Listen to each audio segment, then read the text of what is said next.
रामकृष्ण हरी. कटेवरी हात विटेवरी उभा तोच जगाचा पोशिंदा.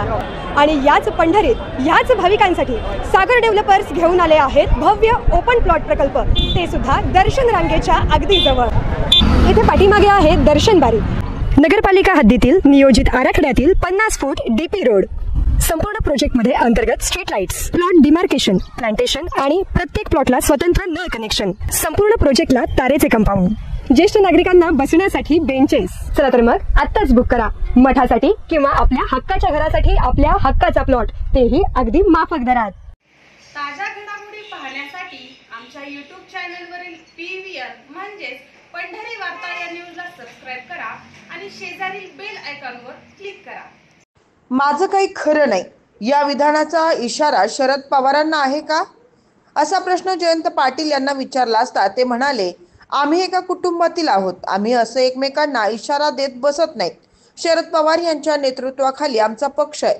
आमचा निवडणुकीत पराभव झालेला असला तरी शरद पवार यांच्यावर प्रेम करणारे लाखो लोक आहेत.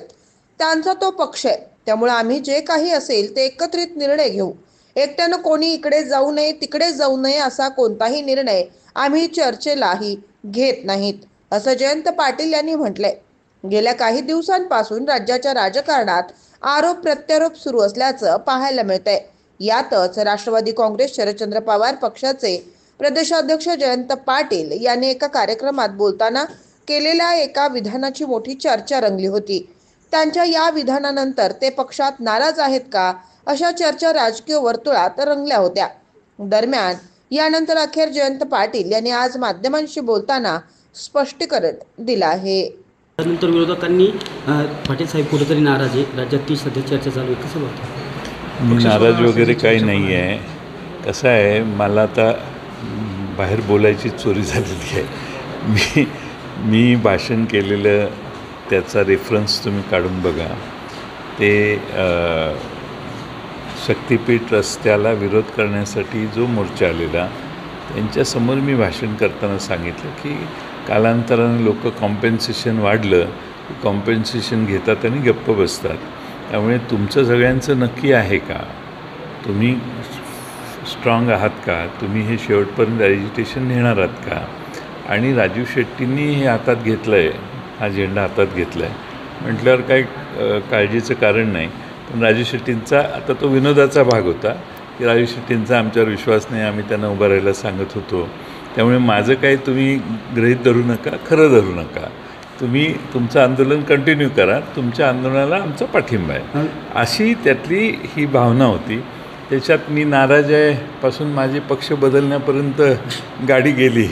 आता म्हणून मी विनाकारण सतत रोज खुलासे करणं, आता हे याचं स्पष्टीकरण एका तासात मी आझाद मैदानावरून विधानभवनात आल्यावर, विधानभवनात प्रसारमाध्यमांनी विचारल्यावर मी त्याचं स्पष्टीकरण आता जे बोललो तेच दिलेलं होतं. आता त्यामुळं सगळ्या प्रसारमाध्यमांनी ठरवलेलं दिसते मला काही केलं तर ढकलायचंच कुठंतरी. विखे पाटील म्हणालेत की हा सूचक पवारसाहेबांना इशारा आहे, साहजिकच पवारसाहेबांनी सतर्क राहण्याची गरज आहे. आम्ही एका कुटुंबातले आहोत सगळं, आम्ही एकमेकाला इशारा देत बसत नाही.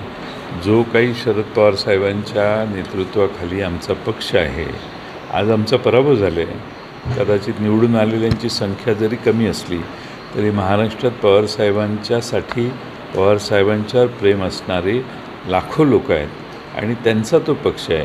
त्यामुळं आम्ही जे काही असेल ते पक्षाच्या हिताचाच निर्णय आम्ही एकत्रित करू. एकट्याने इकडे जाणं आणि तिकडे जाणं हा विषय आम्ही कोणी चर्चेला घेऊ शकत नाही आणि तो होणारही नाही. सुप्रियाताई म्हणाले की जयंत पाटील हे सर्वांनाच हवेहवेसे वाटतं. त्या म्हटल्या, कारण चांगल्याच माझी सगळ्या पक्षांशी संबंध आहेत, या भावनेतून आहे. शेवटी राजकारणात संबंध सगळ्यांशी चांगले ठेवणं, वैयक्तिक वैर न घेणं हे मी पवारसाहेबांच्याकडून शिकलेलो आहे. त्यामुळं मी याच्या बाबतीत त्या म्हटल्या ते योग्यच आहे. राज्यातली परिस्थिती जी आहे ती कशी वाटते तुम्हाला सध्या? वातावरण, अधिवेशनात जी चर्चा व्हायला पाहिजे होती ती प्रामुख्याने झाली नाही, हिंदू मुस्लिम किंवा वेगळे. एक म्हणजे अर्थसंकल्पीय अधिवेशन 5 आठवड्याचं असावं लागतं. आजपर्यंतची परंपरा आहे की अर्थसंकल्प झाल्या 2 दिवस शनिवार रविवारमध्ये आणि सोमवारी अर्थसंकल्पावर चर्चा. ही पहिल्यांदा मी आता 36 वर्ष झाली मला सभागृहात. पहिल्यांदा असं झालं की ज्या दिवशी अर्थसंकल्प मांडला त्याच्या नेक्स्ट डे सकाळी चर्चा सुरू झाली. त्यामुळं अर्थसंकल्पातले अनेक उलगडे आता त्यानंतर आम्हाला व्हायला लागलेले आहेत. आता विषयवार चर्चा सोमवारपासून सुरू होईल पुढच्या आठवड्यात. त्यावेळी अनेक मुद्दे पुढे येतील असा मला विश्वास आहे.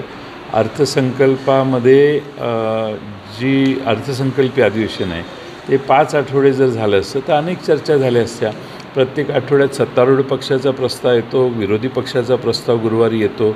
आता यावेळी बुधवारपर्यंतच अधिवेशन झालं. गुरुवारी आमच्या विरोधी पक्षाचा प्रस्ताव यायला पाहिजे होता, तो लॅप झाला.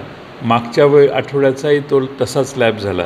त्यामुळे सभागृहात चर्चा, राज्यपालांचं अभिभाषण आणि अर्थसंकल्पीय चर्चा ह्याच्याशिवाय चर्चाच झालेली नाही.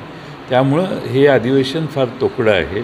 हे अधिवेशन खरं 5 आठवड्याचं होणं आवश्यक आहे. सत्तेतीलच आमदार सुधीर मुनगंटीवार यांनी शेतकऱ्यांची कर्जमाफी का नको असा एक त्या महायुतीलाच घरचा जाहीर आहे. कसं होतं आहे. आता कर्जमाफीबद्दल वेगवेगळी मतं आहेत देशात. आम्ही आमच्या